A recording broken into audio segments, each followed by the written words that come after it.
Në nisje të programit do të ndalemi pikërisht tek deklarata e bërë nga Mark Rutte, do të ndjekim materialin për të kthyer më pas në studio dhe për ta diskutuar.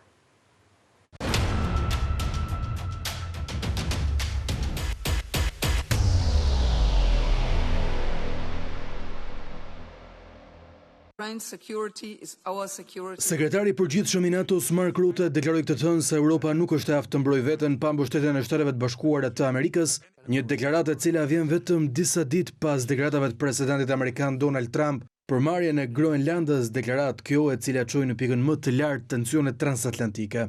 Nëse dikush mendon se Bashkimi Evropian ose Europa në tërësi mund të mbrohet pa Shtetet e Bashkuara, le të vazhdojnë të ëndërrojnë. Nuk munden u shpreh kreu i Aleancës Veriatlantike përpara anëtarëve të komisioneve për mbrojtjen dhe politikën e jashtme të Parlamentit Evropian. Ai e quajti idenë e krijimit të një shtylle europiane të NATO-s si një koncept bosh dhe argumentoi se një ushtri europiane do të cillte mbi vendosje me strukturat ekzistuese të Aleancës. Sipas tij, kjo do të ishte edhe në interes të presidentit rus Vladimir Putin. Rutte kërkoi gjithashtu që Bashkimi Evropian të lejojë Ukrainës të përdorë një pjesë të huas prej 90 miliardë eurosh për blerjen e armëve nga Shtetet e Bashkuara pavarësisht përpjekjeve të disa vendeve si Franca që këto fonde të shpenzohen vetëm tek prodhuesit europian të armëve. Rutte theksoi se Shtetet e Bashkuara të Amerikës mbeten të përkushtuara ndaj NATO-s dhe se presidenti Trump vazhdon të mbështesë aleancën, duke theksuar se vetë Washingtoni ka nevojë për aleancën veriatlantike. Sekretari i përgjithshëm i NATO-s vlerësoi gjithashtu rolin e Trump në rritjen e shpenzimeve ushtarake të vendeve anëtare, duke thënë se pa presionin e tij, shumë shtete nuk do të kishin rritur buxhetin e mbrojtjes në nivelin 2% të prodhimit të brendshëm bruto. Pa Shtetet e Bashkuara, mbrojtja e Europës do të kushtonte një mal me para, tha Rutte, duke shtuar se nëse Europa do të përpiqet të mbrojë vetme, shpenzimet do të arrinin deri në 10% të prodhimit të brendshëm bruto dhe do të duheshin miliarda euro për të zëvendësuar mburojtjen bërthamore amerikane. Kreu i Aleancës Veriatlantike shpreu shqetësimin e tij se ndësia mes Europës dhe perëndimit në industrinë e mbrojtjes do të cillte probleme edhe për Ukrainën, pasi Rutte deklaroi se Europa nuk mund t'i sigurojë pothuajse asgjë Ukrainës për të mbrojtur sa i përket kërkesave ushtarake të këtij shteti që prej 4 vitesh është në luftë me Rusinë.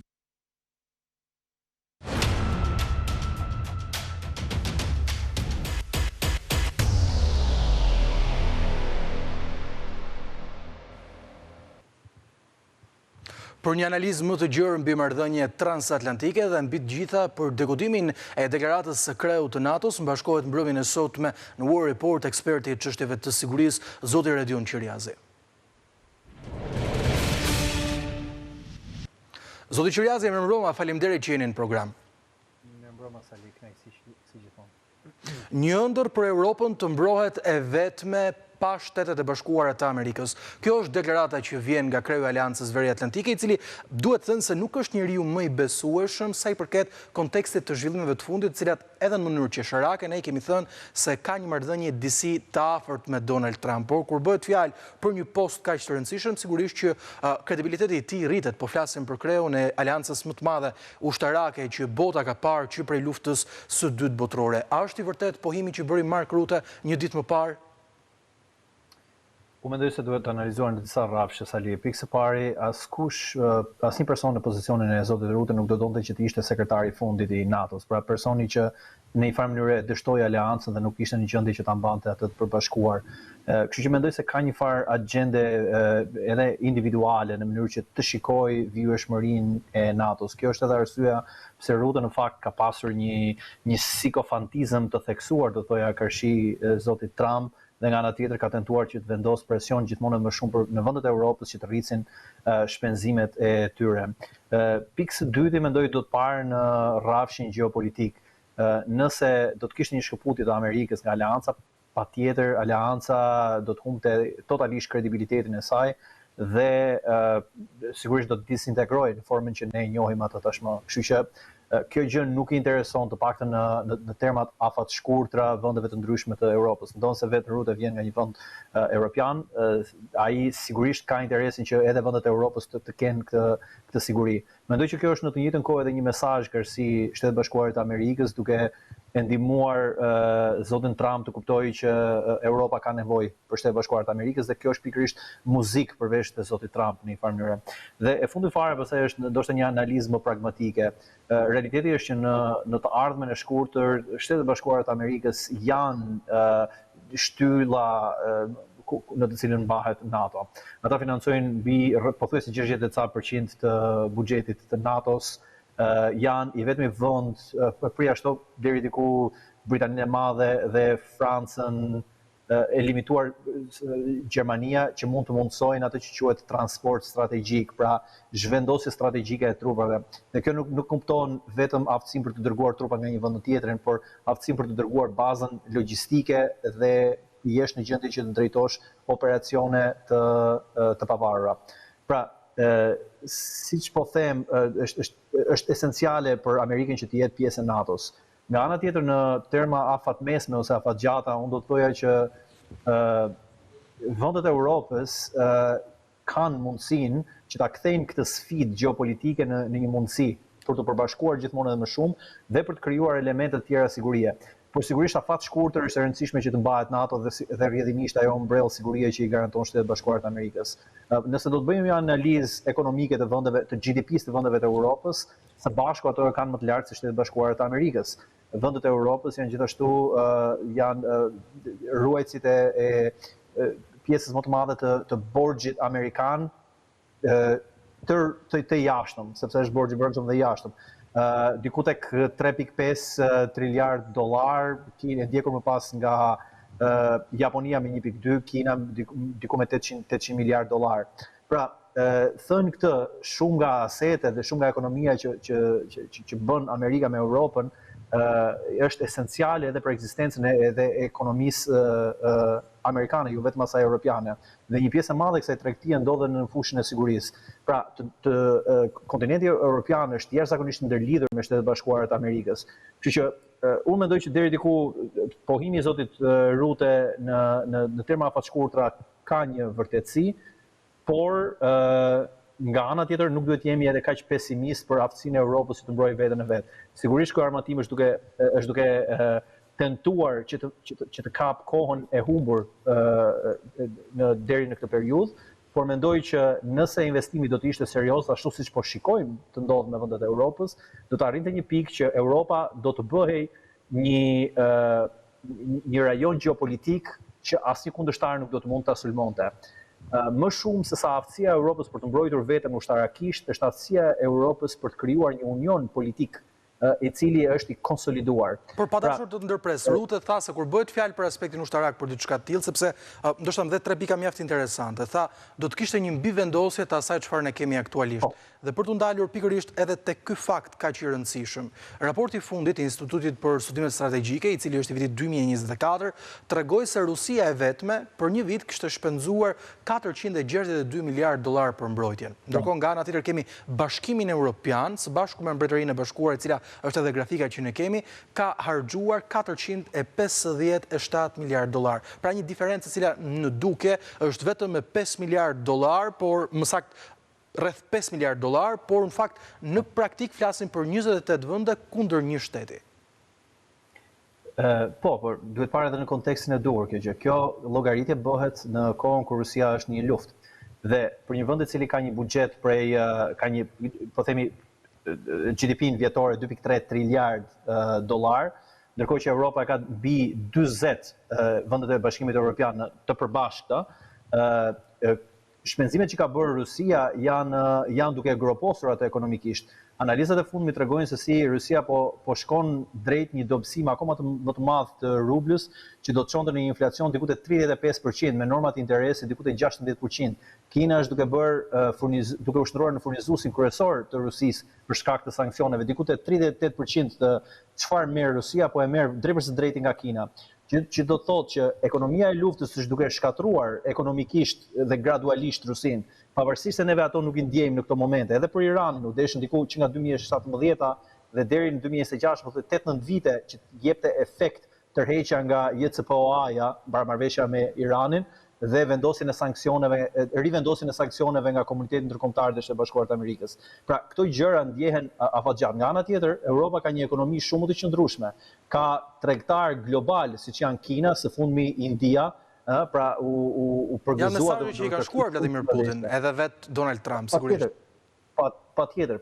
Pra, ajo që duhet kuptohet është që blerësi më i madh sot në botë është, përveç ekonomisë amerikane që është më shumë një konsumuese, ajo që ofron më shumë marrëdhënie me çdo entitet tjetër në botë është Europa. Pra Europa duhet parë si një entitet si një lyje gordiane e cila ndërlidh shumë nga këtë ekonomi globale për shkak të fuqisë së saj blerëse, që është jashtëzakonisht e madhe.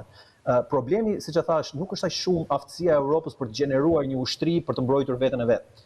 Europa mund ta krijojë këtë gjë edhe në 5 ose 10 vitet e ardhshme, që nuk është shumë kohë e largët, por problemi është uniteti politik i Europës. Nëse Europa do të ketë një politikë të mbrojtjes të përbashkët dhe një politikë të jashtme të përbashkët. Nëse ajo do të mundësonte këto të dyja dhe do të vepronte në kohezion në këto dy, atëherë Europa është e pasulmueshme nga asnjë vend tjetër në botë. Për shkak se vendet bërthamore i ka në brendësinë e saj dhe ato bomba bërthamore që kanë, ai kapacitet bërthamor që ekziston brenda tyre, me rikrijimin e protokolleve të reja të mbrojtjes do të ishin të mjaftueshme për të zbrapsur çdo superfuqi tjetër në botë, dhe nga ana tjetër kanë edhe fuqinë dhe forcën ekonomike nëse do të kishin qëllimin për të mundësuar një luftë afatgjate.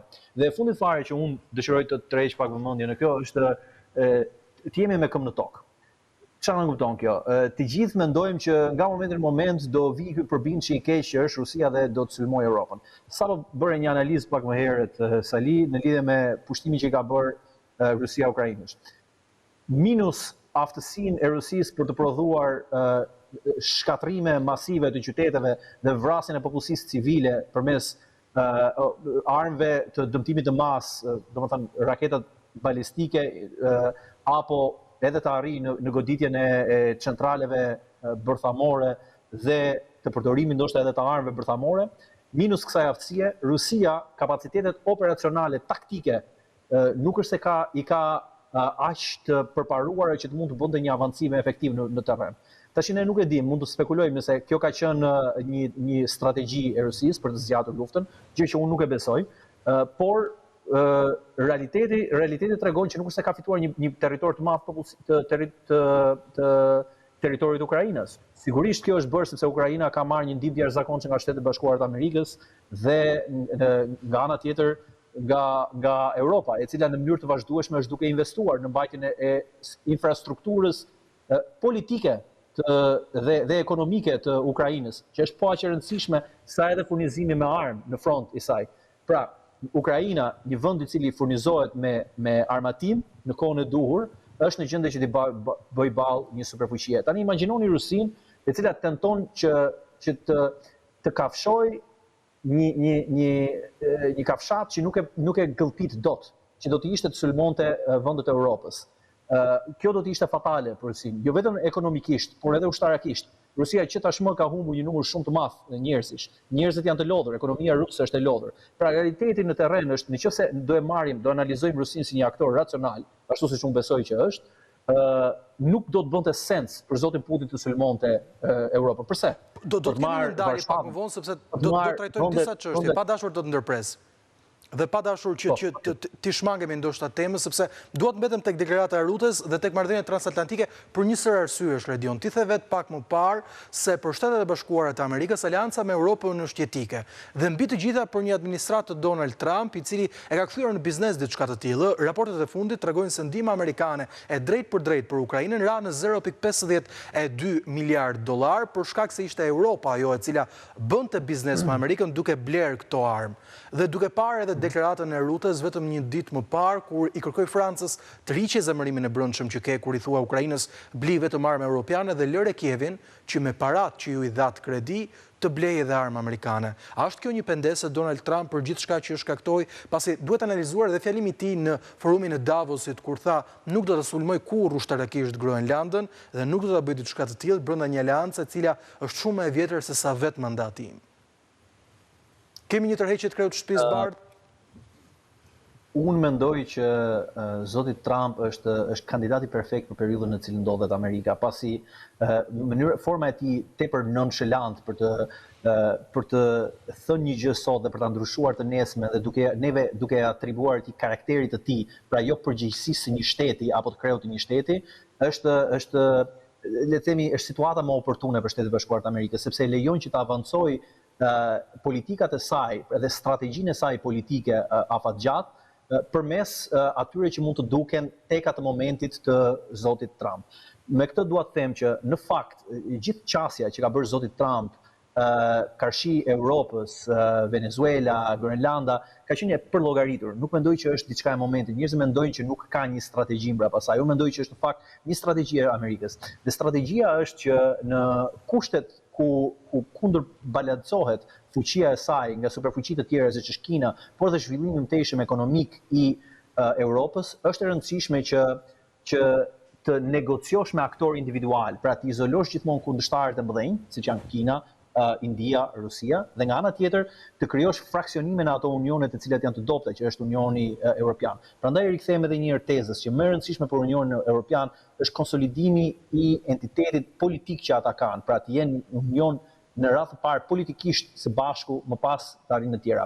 Sigurisht që sulmimi i Groenlandës do të çonte në një shkatrim total të NATO-s, do të çonte në një rënje të marrëdhënieve ekonomike midis Amerikës dhe Europës, do të çonte në tërheqjen e miliona me mira bizneseve të cilat kanë diku tek më duket 8 milion të qytetarë amerikanë janë të punësuar drejt për së drejti nga kompani europiane, të cilët mund të kenë qoftë kompanitë atje apo kompanitë në Europë.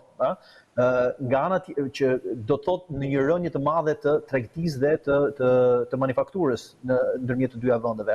Prandaj lufta e tarifave nuk ka bërë gjë tjetër veç se ka cënuar besimin dhe me të drejtë Franca është zëmëruar me këtë gjë, sepse shtetet mbi të gjitha funksionojnë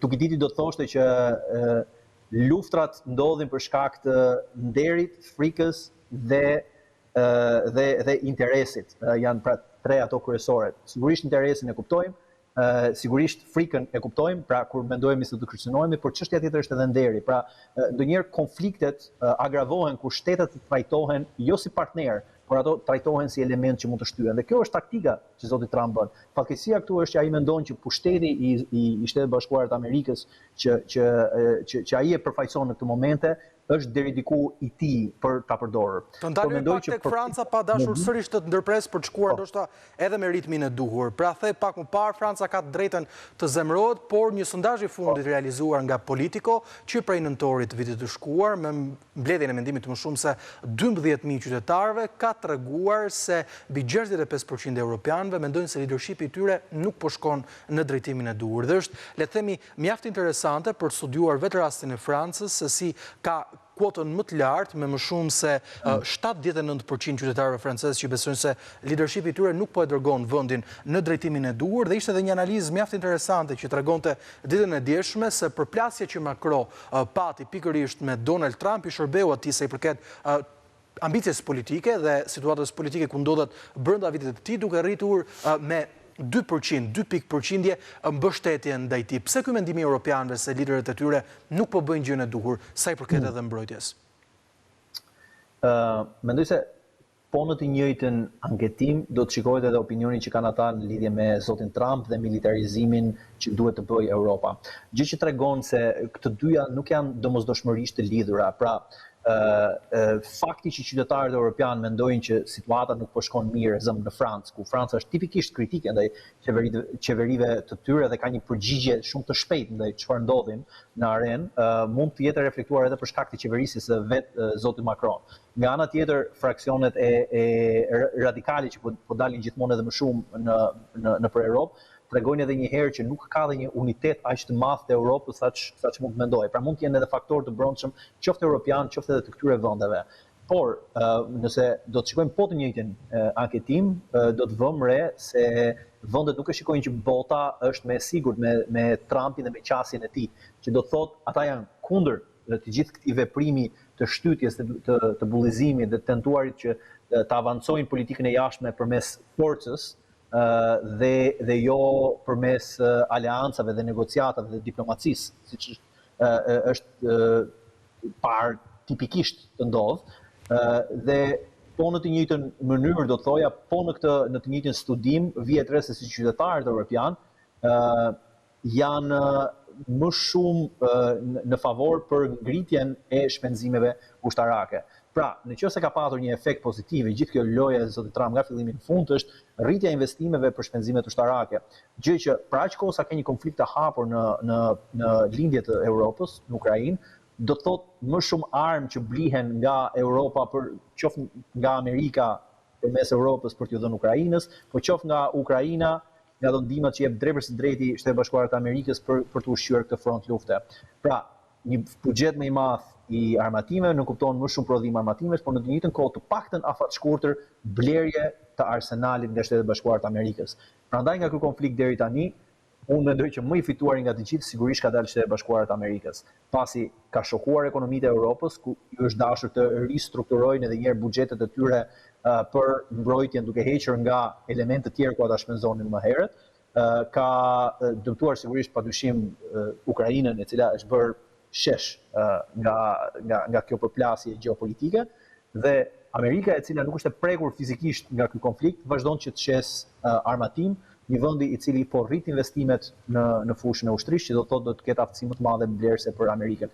Duhet thënë edhe një gjë e fundit që në pothuajse çdo sektor të ekonomisë, Kina e dominon sot botën. Me përjashtim të këtyre 16 muajve të fundit, pasi nuk kemi akoma studimet mirëfillta për të reflektuar çfarë efekti kanë patur tarifat dhe lufta e tarifave në ekonominë e Kinës. Përveç dy sektorëve, sektori i industrisë ushtarake dhe atyre të superkonduktorëve dhe elementeve të AI të IT-s, të cilët vazhdon ta dominojë Amerika. Dhe në sektorin e industrisë ne kemi parë një rritje akoma më të madhe gjatë viteve të luftës në Ukrainë brenda Shtetit Bashkuar të Amerikës. Pra duket sikur biznesi për industrinë ushtarake po ecën mirë, dhe veçanërisht për Amerikën, do të thënë.